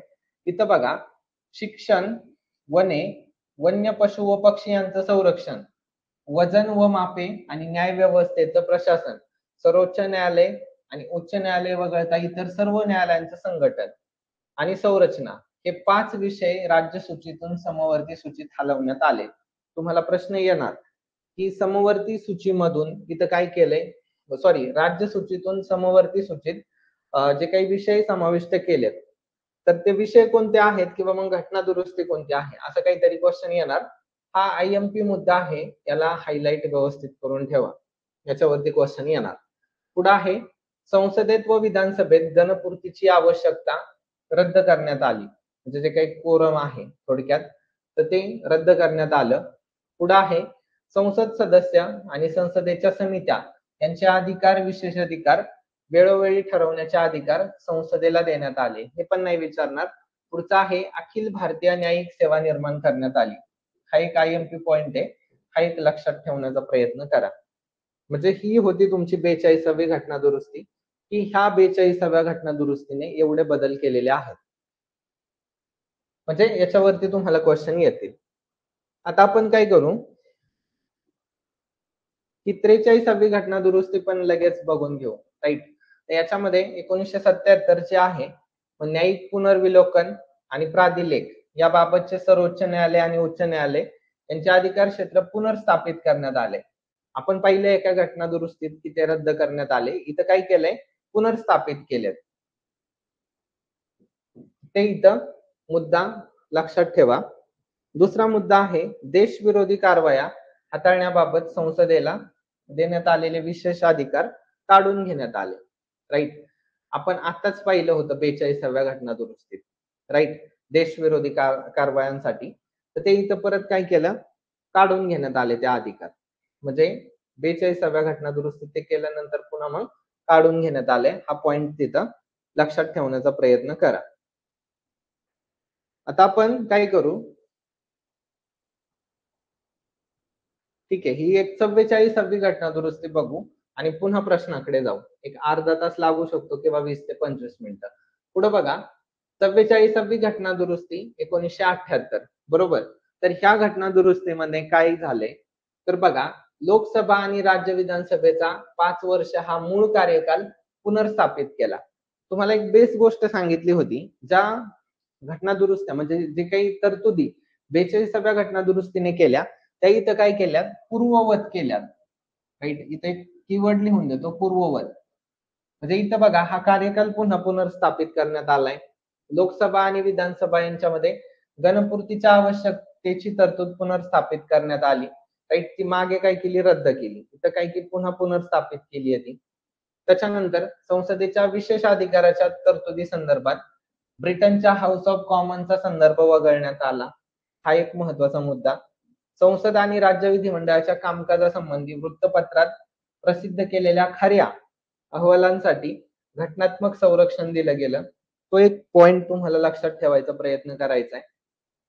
5वा आहे, मंत्रिमंडळाने एकदा जो सल्ला दिलाय, तर तो दिलेला सल्ला पुनर्विचारार्थ परत पाठवण्याचे अधिकार राष्ट्रपतीला देण्यात आले, राईट. मात्र मंत्रिमंडळाने पुनर्विचार करून दिलेला सल्ला मानणं राष्ट्रपतीवरती काय केलं, बंधनकारक केलेला आहे. याच्यावरती तुम्हाला प्रश्न येऊन गेलेला आहे, पुन्हा पण तो रिपीट होऊ शकतो. ठीक आहे. अध्यादेश काढण्यासंदर्भात राष्ट्रपती, राज्यपाल आणि प्रशासक यांचे समाधान हे अंतिम आहे, राईट. आशयाची जी तरतूद होती ती वगळण्यात आली, म्हणजे रद्द करण्यात आली. तो पॉइंट पण तुम्ही इथं लक्षात ठेवण्याचा प्रयत्न करा. आता सर्वोच्च न्यायालय आणि उच्च न्यायालय यांचे काही अधिकार पुनर्स्थापित केले, ओके. त्यानंतर राष्ट्रीय आणीबाणीच्या संदर्भात अंतर्गत अशांतता याऐवजी सशस्त्र बंडाळी हा शब्द प्रयोग केला. याच्यावरती राज्यसेवा प्रिलिम्स 2022 ला क्वेश्चन आलाय त्या वाक्यावरती. म्हणजे काय महत्वाचं आहे तुम्हाला कळतं की बाबा हे स्टेटमेंट खूप महत्वाचे असतात. पुढं, मंत्रिमंडळाच्या लिखित शिफारशीनुसार राष्ट्रपती राष्ट्रीय आणीबाणी घोषित करतील अशी तरतूद करण्यात आली. तुम्हाला प्रश्न विचारला जाईल, मंत्रिमंडळाच्या लिखित शिफारशीनुसार राष्ट्रपती राष्ट्रीय आणीबाणी घोषित करतील, हे कोणत्या घटना दुरुस्तीने आलंय, तर 44वी घटना दुरुस्ती. लक्षात ठेवा. पुढे आहे, राष्ट्रीय आणीबाणी आणि राष्ट्रपती राजवट यांच्याबद्दल काही प्रक्रियात्मक ज्या उपाययोजना आहेत का, ओके, तर ती करण्यात आली आहे, हे नाही विचारलं जाणार. पुढं, मालमत्तेचा हक्क हा मूलभूत हक्कातून वगळण्यात आला. तो केवळ आता काय आहे, कायदेशीर हक्क आहे, राईट. कलम कोणता आहे कमेंट करा. याच्यावरती पुढे परत प्रश्न येऊ शकतो. हे IMP आहे, लक्षात ठेवा. पुढे आहे राष्ट्रीय आणीबाणीच्या काळात कलम 20 आणि 21 याच्यामध्ये हमी दिलेले जे काही मूलभूत हक्क आहेत तर ते निलंबित करता येत नाही अशी तरतूद करण्यात आली. हे पण IMP आहे, याच्यावरती पण तुम्हाला विचारलं जाऊ शकतं. कारण मूलभूत हक्क आणि त्याच्याशी रिलेटेड आहे 20-21. तर त्याच्यामुळं लक्षात ठेवा. पुढचं आहे राष्ट्रपती, उपराष्ट्रपती, पंतप्रधान आणि लोकसभेचा सभापती. तर यांच्या निवडणुका संदर्भातील ज्या काही इथं बघा विवाद आहे तर त्याचा निर्णय घेण्याचा निर्णय घेण्याचा न्यायालयाचा अधिकार काढून घेणारी तरतूद वगळण्यात आलेली आहे. म्हणजे हे महत्वाचे पॉइंट तुम्हाला 44व्या घटना दुरुस्तीमध्ये दिसतात. तर आता आपण 42, 43 आणि 44वी घटना दुरुस्ती अभ्यासलेली आहे. आता आपण थोडंसं परत प्रश्नाकडे येऊया. आता याचं उत्तर देण्याचा प्रयत्न करा. आता याचं उत्तर द्या.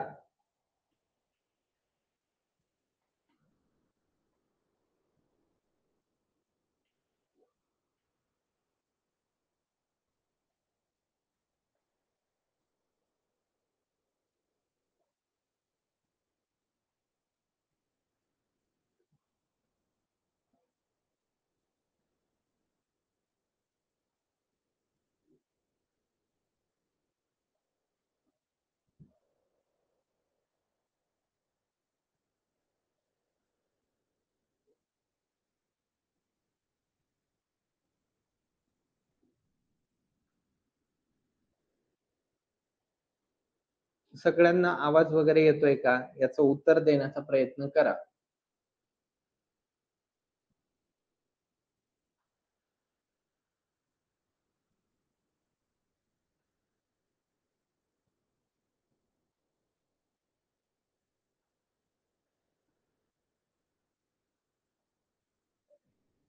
ओके, एक म्हणतायत सगळे.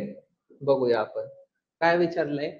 संविधान संशोधन अधिनियमानुसार संसद एखाद्या राज्यामध्ये एका वर्षापेक्षा, मी म्हटलं ना ते स्टेटमेंट उचलतात डायरेक्ट त्याच्यातले. ओके, अधिक काळासाठी राष्ट्रपती शासन सुरू ठेवू शकतो. राईट, ठेवू शकतो. तर 44वी घटना दुरुस्ती आहे 1978 ची. राईट. मग ते बेसिक आहे एकदम. राईट, तर ते लक्षातच ठेवायचा प्रयत्न करायचा आहे. त्याच्यावरती कधीही आयोगाने आजपर्यंत क्वेश्चन नाही विचारले. ओके, हे काही एवढं महत्वाचे नाहीयेत. साधं सिंपल आहे. तुम्हाला क्वेश्चन कशावरती येणार? बेसलाईन. मला तुम्हाला क्वेश्चन त्यामुळे दाखवायचे. ठीक आहे. टॅक्स असिस्टंट मुख्य 2018 ला विचारलेला क्वेश्चन आहे. ठीक आहे. चला याचं उत्तर देण्याचा प्रयत्न करा. क्वेश्चन पण बघायचे आपल्याला.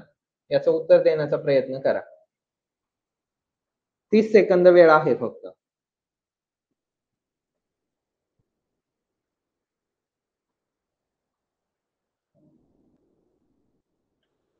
परत बेस लाईन वरती क्वेश्चन, साधं बहुमत कुठं लागतंय? राईट, आपण सुरुवातीलाच बघितले होते. ते पॉइंट आठवत असतील आता तुम्हाला.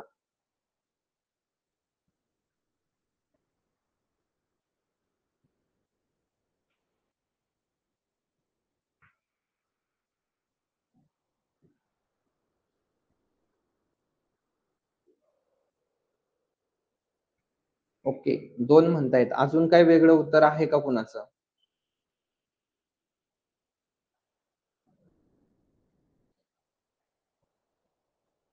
असेल तर बिनधास्त सांगा. ओके.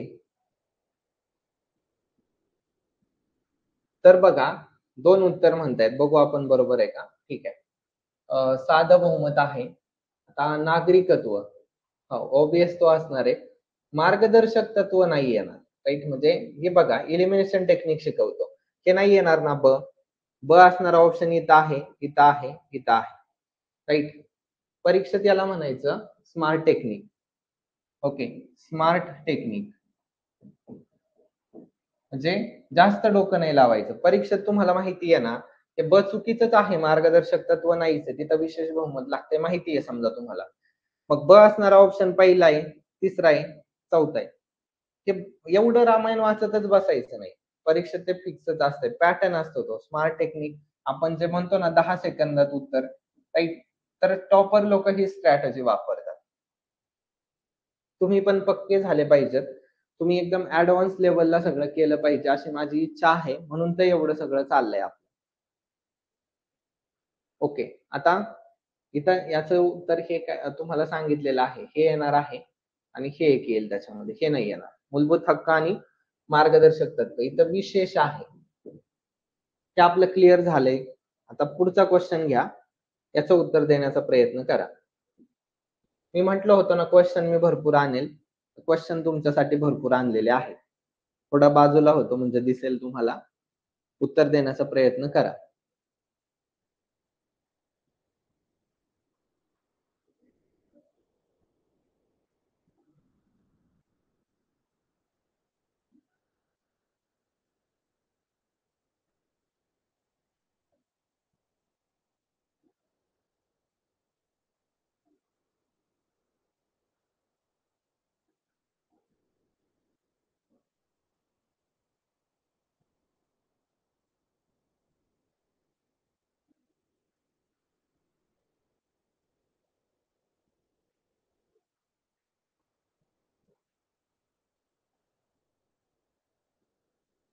दिलं का उत्तर? एवढा वेळ लागतो का?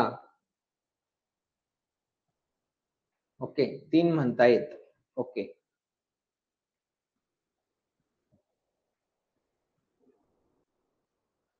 3 फायनलला? ओके. ठीक आहे. 3 फायनल म्हणतायत सगळे. ठीक आहे. तर बघूया आपण काय बरोबर आहे. आणि राज्यसेवा मुख्य 2020 क्लास 1 ला क्वेश्चन विचारलाय. ठीक आहे. तर बघा 368 बाबत काय विचारले? इथं बघा राष्ट्रपतीच्या पूर्व परवानगीने घटना दुरुस्ती विधेयक मंत्री किंवा संसदेचा सभासद मांडू शकतो. पूर्व परवानगीची काही गरज नाहीये आपण बघितले. ठीक आहे.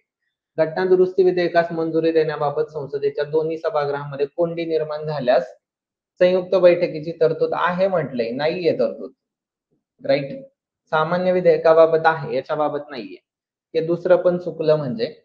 त्याच्यानंतर अनुच्छेद 368 अन्वये मंजूर झालेल्या घटना दुरुस्ती विधेयकाला मान्यता देण्याचे बंधन राष्ट्रपतीवरती असते. ओके. बंधनकारक नसते म्हटलंय तिथं. सॉरी, नसते म्हटलंय. इथं असते पाहिजे होतं. राईट. म्हणजे हे पण चुकीचं आहे. आणि राज्यघटनेवरती सॉरी राज्यघटनेच्या 7व्या परिशिष्टामध्ये बदल करण्यासाठी किमान निम्म्या राज्य विधिमंडळाची मान्यता आवश्यक असते. हे बरोबर आहे. म्हणजे तुम्ही जे म्हणताय फक्त हे राईट स्टेटमेंट आहे. हे पण कुठं विचारलंय तुम्हाला बघा, जे सुरुवातीला बेस लाईन शिकवली त्याच्यावर. म्हणजे मला तुम्हाला हे सांगायचंय, एक विद्यार्थी मित्रांनो मुद्दा लक्षात घ्या. कोणती पण मेन्स असू द्या, कोणती पण प्रिलिम्स असू द्या, बेस लाईनच्या बाहेर क्वेश्चन नाहीये. आपण काही फक्त 2-3 क्वेश्चन घेतलेत का? तुमच्या समोर आहे सगळं. तर त्याच्यामुळं अभ्यास करत असताना तुम्हाला ज्या मी गोष्टी बारीक-सारीक सांगतोय, फोकस त्याच्यावरती करा.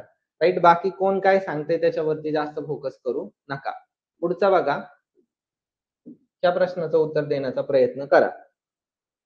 एक 30 सेकंद बरं का, जास्त वेळ नाही देणार मी तुम्हाला. 30 सेकंदात उत्तर द्या.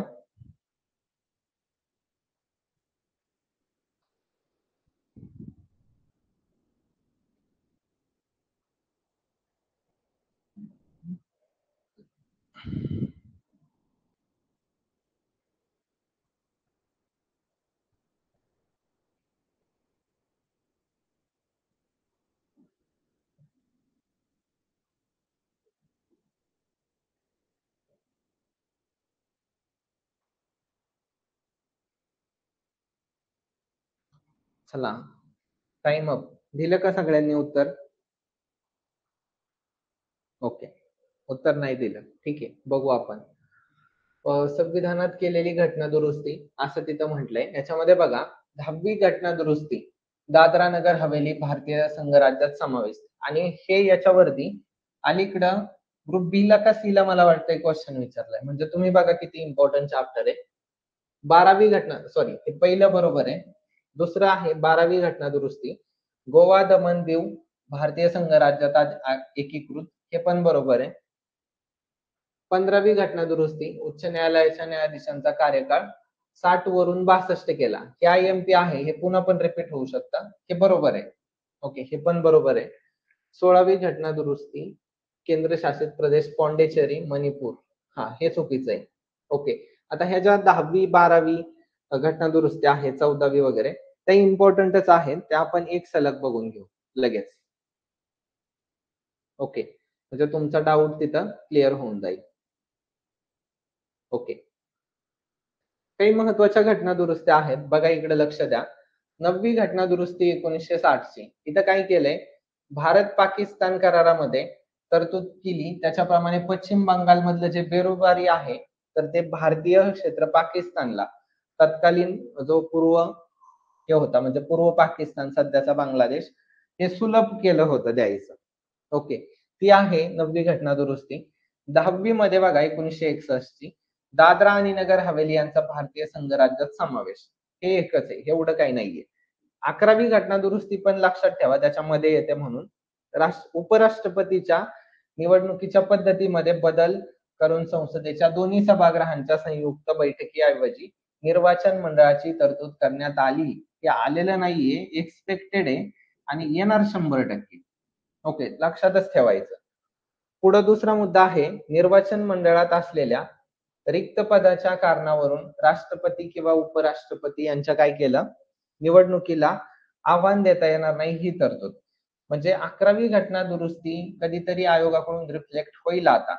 व्यवस्थित करून ठेवा. तुम्हाला ही पीडीएफ देणार आहे. त्याच्या बाहेर काही नका करू. तुम्हाला जसं सांगितलंय तसंच करा. आता इथं बघा 12वी घटना दुरुस्ती आहे 1962 ची बरोबर. त्याच्यामध्ये गोवा, दमण दीव आणि म्हणजे गोवा, दमण दीव यांचा भारतीय संघराज्यात काय केलंय समावेश करण्यात आलेला आहे. 9वी, 10वी, 11वी, 12वी त्याच्यानंतर 13वी आणि 14वी ही पण इम्पॉर्टंट आहे. याच्यामध्ये बघा 13वी घटना दुरुस्ती 1962 ची आहे. तिथं बघा नागालँडला राज्याचा दर्जा देण्यात आला आणि त्याच्यासाठी विशेष तरतुदी केल्या. IMP आहे ते पण विचारलं जाईल. पुढे आहे 14वी घटना दुरुस्ती. तर याच्यामध्ये काय केलं पुदुच्चेरीचा भारतीय संघराज्यात समावेश करण्यात आलाय. ओके, लक्षात ठेवा. मग हिमाचल प्रदेश, मणिपूर, त्रिपुरा, गोवा, दमण आणि दीव आणि पुदुच्चेरी या संघराज्य प्रदेशासाठी विधिमंडळ आणि मंत्रिमंडळाची तरतूद केलेली आहे. हे पण लक्षात ठेवा 14वी घटना दुरुस्ती. आणि 15वी जी घटना दुरुस्ती आहे ती लगेच बघू आपण. एक सलग बघितल्या आपण 9 पासून 15 पर्यंत. इथं उच्च न्यायालयांना त्यांच्या अधिकार क्षेत्रात घडलेल्या कारणांसाठी त्यांच्या अधिकार क्षेत्राबाहेर पण म्हणजे अधिकार क्षेत्राच्या बाहेरच्या व्यक्तीला किंवा प्राधिकरणाला प्राधिलेख जारी करण्यात समर्थ बनवण्यात आलेला आहे. ओके. दुसरा पॉइंट आहे उच्च न्यायालयाच्या न्यायाधीशांचे निवृत्ती वय 60 वरून 62 केलं. मगाशी प्रश्नात आलं होतं. राईट. पुढं उच्च न्यायालयाच्या निवृत्त न्यायाधीशांची त्याच न्यायालयाचे प्रभारी न्यायाधीश म्हणून नियुक्त करण्याची तरतूद करण्यात आली. हे विचारलं जाईल पुढं. ओके, लक्षात ठेवा. पुढचं आहे एका उच्च न्यायालयातून दुसऱ्या उच्च न्यायालयात बदली झालेल्या न्यायाधीशांना काय केलं भरपाई भत्ता देण्याची तरतूद करण्यात आलेली आहे. म्हणजे तो पॉइंट पण इम्पॉर्टंट आहे. लक्षात ठेवण्याचा प्रयत्न करा. पुढे आहे उच्च न्यायालयाच्या निवृत्त न्यायाधीशांची सर्वोच्च न्यायालयाचे हंगामी न्यायाधीश म्हणून काम करण्याची सोय करण्यात आलेली आहे. तो एक पॉइंट तुम्ही लक्षात ठेवा. पुढचा आहे सर्वोच्च न्यायालयातील आणि उच्च न्यायालयातील न्यायाधीशांचे वय निश्चित करण्याच्या पद्धतीची तरतूद करण्यात आली. हा एक IMP पॉइंट आहे. पीडीएफ दिल्याच्या नंतर हे सगळं तुम्ही एकदा रीडिंग करणं मस्त आहे. म्हणजे हे 15वी घटना दुरुस्ती आहे. ही पण IMP आहे. विचारली जाते आयोगाकडून तर तुम्हाला माहिती पाहिजे. आता ठीक आहे. एक 16वी बघू. राईट. मग पुन्हा प्रश्नाकडे जाऊ.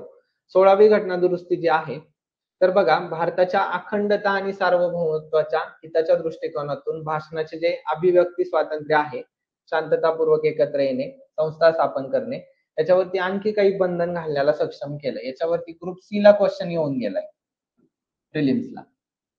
म्हणजे ही घटना दुरुस्ती तुमच्यासाठी महत्वाची आहे. आणि दुसरा पॉइंट आहे विधिमंडळाचे उमेदवार राईट विधिमंडळाचे सदस्य मंत्री न्यायाधीश आणि भारताचा महालेखा परीक्षक म्हणजे कॅग राईट यांच्या शपथेमध्ये वचनबद्धतेमध्ये अखंडता आणि सार्वभौमत्व यांचा समावेश केला. ही लाईन टाकून पण तुम्हाला पुढचा प्रश्न एक्सपेक्टेड आहे विचारला जाईल. ओके. आता पुढचं बघा 21वी घटना दुरुस्ती बघू. त्या दोन बघू मग प्रश्नाकडे जाऊ. 21वी घटना दुरुस्ती आहे 1967 ची. परिशिष्ट 8 मध्ये सिंधी ही 15वी भाषा समाविष्ट करण्यात आली. वन लाईनर एवढे एकच आहे, त्याच्यामुळे विचारलं जाऊ शकतं. 22वी घटना दुरुस्ती आहे 1969 ची. त्याच्यामध्ये बघा, आसाम राज्याअंतर्गत मेघालय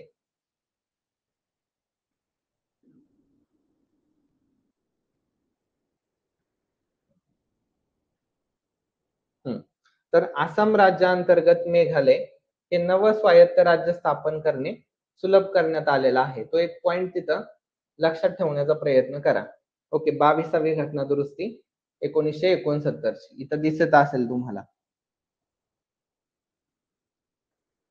1969 चे आहे. ठीक आहे. तर हे होते बेसिक पॉइंट. आता आपण थोडस क्वेश्चन कडे पुन्हा वळूया. एक 2-3 क्वेश्चन राहिलेत. चला, याचं उत्तर देण्याचा प्रयत्न करा.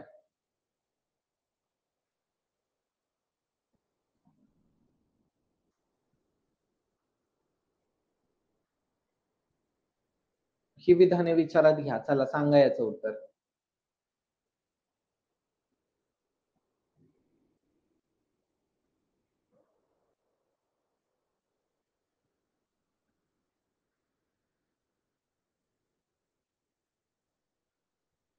तीन विधानं आहेत, याच्यापैकी काय बरोबर काय चूक आहे तेवढं फक्त सांगा. सांगा, आता दिसत असेल तुम्हाला. Time up.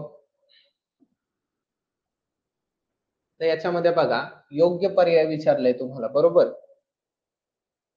2011 साली 97वी घटना दुरुस्ती सहकारी संस्था हा विषय राज्यघटनेत समाविष्ट केला, बरोबर आहे.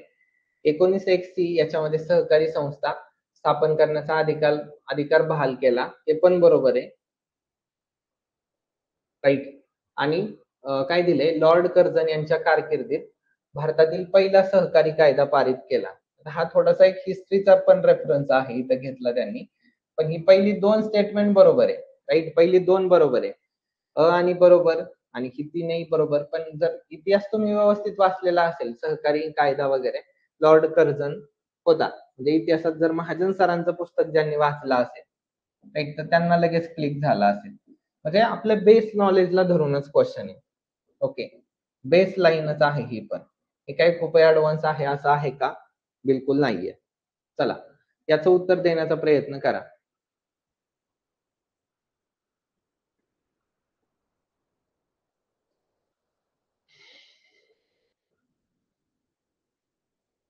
चला, लवकर उत्तर द्या. 368 नुसार सुरुवातीलाच मी सांगितलं होतं. चला लवकर सांगा.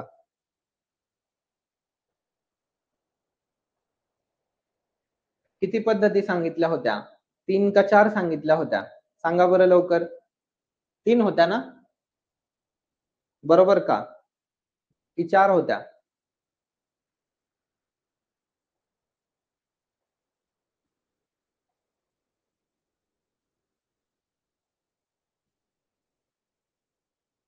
ओके, 1 म्हणताय.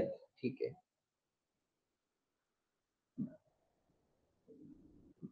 1, 2, 1, 2 असंच आन्सर दिसतायत. ओके, 2च. बरोबर. ठीक आहे. 2 होत्या, 2. ओके.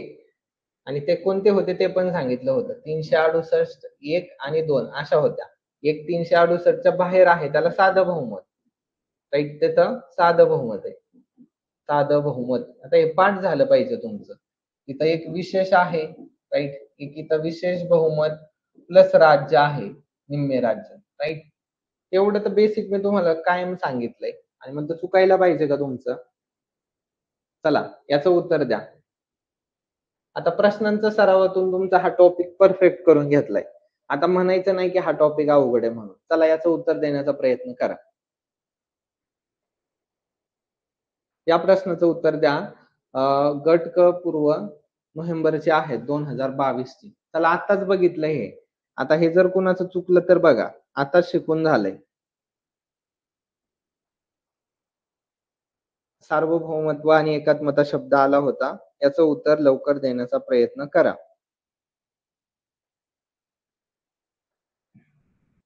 आता आपण किती घटना दुरुस्त्या बघितल्या? 9, 10, 11, 12, 13, 14, 15, 16 बघितल्या का नाही?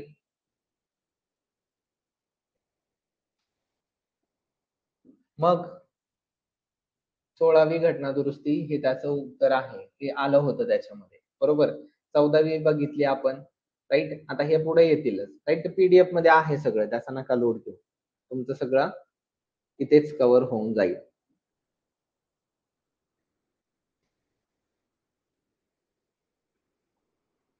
तर हा जो मुद्दा आहे ना, आपल्याला एक प्रॉपर हे करायचं आहे. 1 मिनिट. मला फक्त क्वेश्चन झालेत का बघू द्या. ओके. क्वेश्चन आपले झालेत सगळे. ठीक आहे.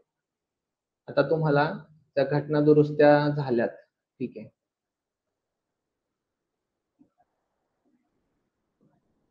ठीक आहे. ही एक पहिली घटना दुरुस्ती थोडीशी आपण बघू. राइट. पहिली घटना दुरुस्ती 1951 ची. ठीक आहे.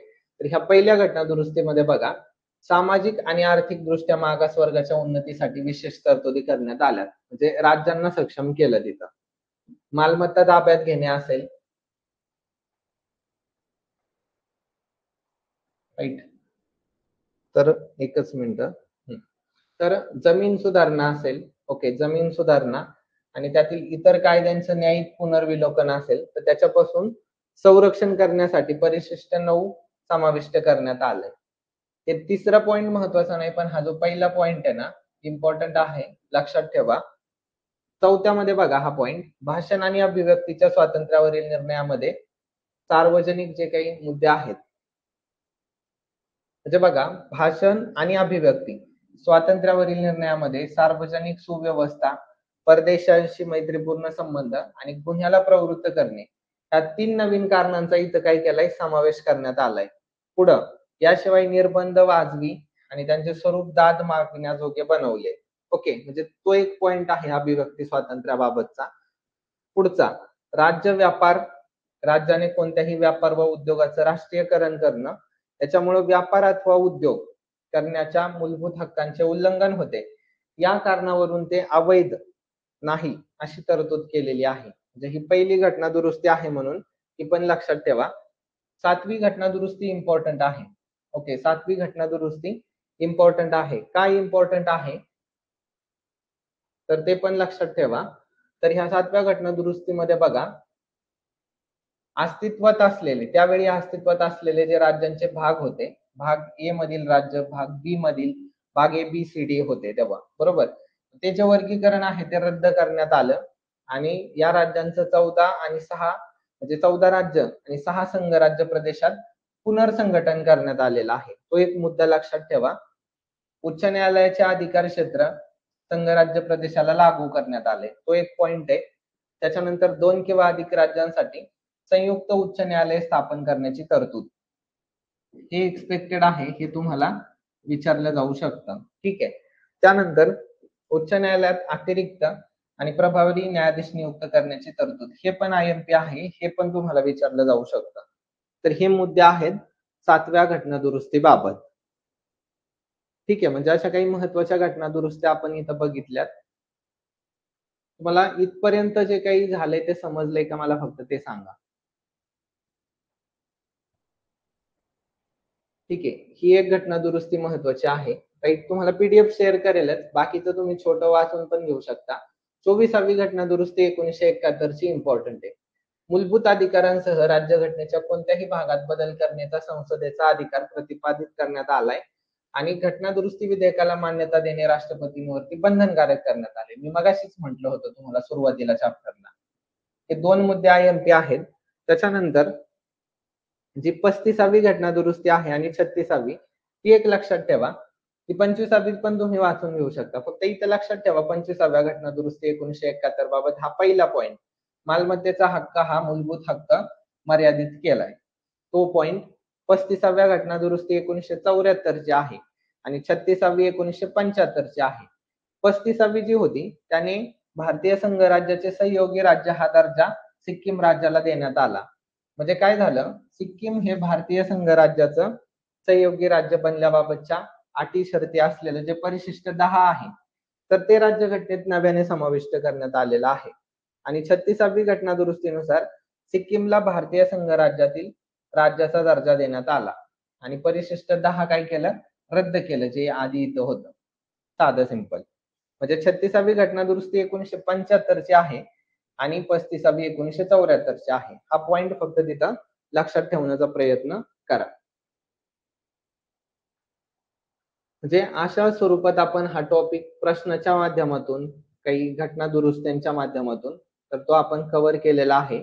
आता याच्यामध्ये बघा, तुम्हाला अजूनही आहेत, जसं 58वी घटना दुरुस्ती आहे, 61वी ती इम्पॉर्टंट आहे. 65, 69, 71, 73, 74 तर हे तर बेस लाईनला आहे. याचे क्वेश्चन पुढे पण येणार आहेत. किंवा 83वी, 84वी घटना दुरुस्ती आहे, राईट. आणि 91वी बघितली आपण. तर आणि 92वी आहे आणि 97वी आणि 100वी आणि 100 पासून पुढे ज्या आहेत, म्हणजे 101 ते 106 त्या तुमच्यासाठी होमवर्क आहेत. ओके. आता तुम्हाला ही पीडीएफ लवकरच लगेच शेअर करणार आहे मी, राईट. पीडीएफ तुम्हाला शेअर केली जाईल. तुम्ही ती पीडीएफ वाचून घ्यायची, म्हणजे तुमच्या नॉलेजमध्ये एक्स्ट्रा भर पडेल.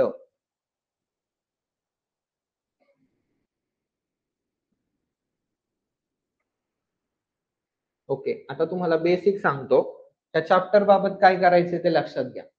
टॉपिक कळालाय का सगळ्यांना? एकदा कमेंट करा बरं.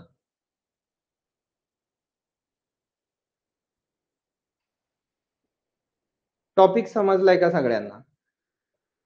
बेसलाईनचे जे मुद्दे आहेत ते कव्हर झालेत का मला एकदा सांगा. आता टॉपिक समजला असेल तर तुम्हाला काही महत्त्वाचे मुद्दे सांगतो ह्या टॉपिक बाबतचे. ओके. तर तुमच्यासाठी होमवर्क घ्या. होमवर्क फक्त एवढाच आहे.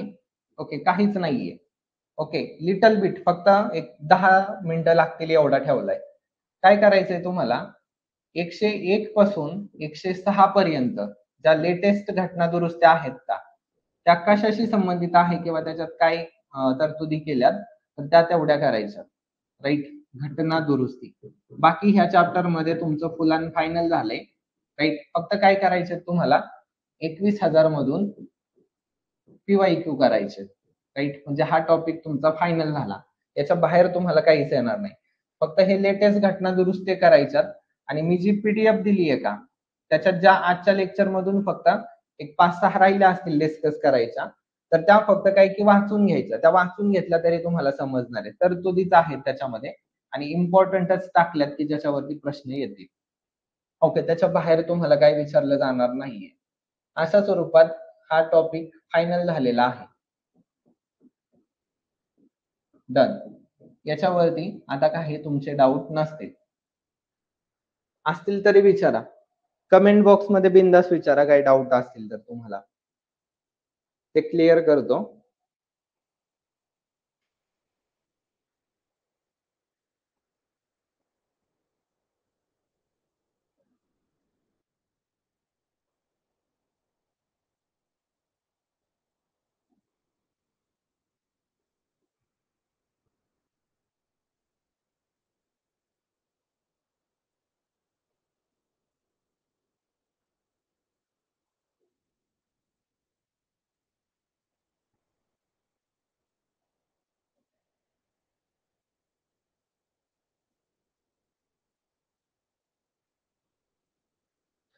ओके. सगळ्यांना समजलंय ना?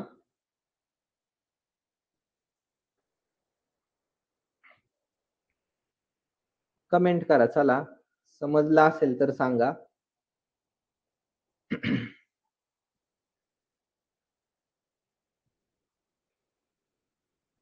ओके. ह्या टॉपिक मध्ये जास्त काही हेडॅक पण नाहीये. साधा सिंपल आहे. प्रत्येक टॉपिक तुमचा असा कव्हर करून देईल. त्याच्या बाहेर काही नाही येणार. हे लेक्चर मध्ये तुम्ही जर सराव कराल ना, तर तुम्हाला परीक्षेत कळेल की बाबा किती इम्पॉर्टंट होता ते.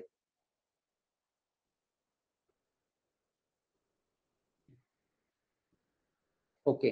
तर अशा स्वरूपात आपण हा जो टॉपिक होता, म्हणजे घटना दुरुस्ती आणि जी काही घटना दुरुस्तीची प्रोसिजर आहे, तर त्यावरती आजचं सेशन आपण घेतलेलं आहे. सेशन एकदम टू द पॉइंट आहे. आणि दुसरी गोष्ट, तुम्ही हे सगळं केल्याच्या नंतर PYQ केले, तर जिथल्या तिथं विषय क्लिअर होऊन जातोय. म्हणजे तुम्हाला कुठल्याही पद्धतीची अडचण येणार नाहीये. जरी काही अडचण आली, राईट, मला पर्सनल काय विचारावं वाटलं तुम्हाला, तर माझा इथं नंबर आहे, राईट. तर तुम्ही याच्यावरती मला डाऊट विचारू शकता. ठीक आहे, इथं लिहून देतो.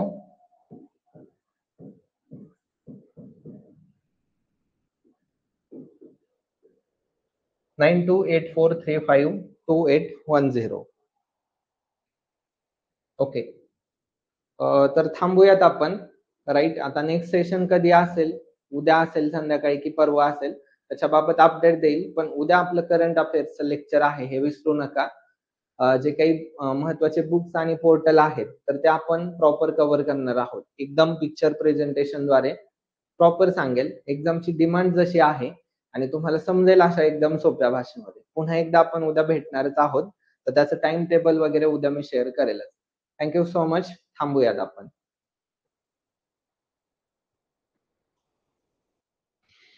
सगळ्यांना गुड नाईट. थांबूयात आपण.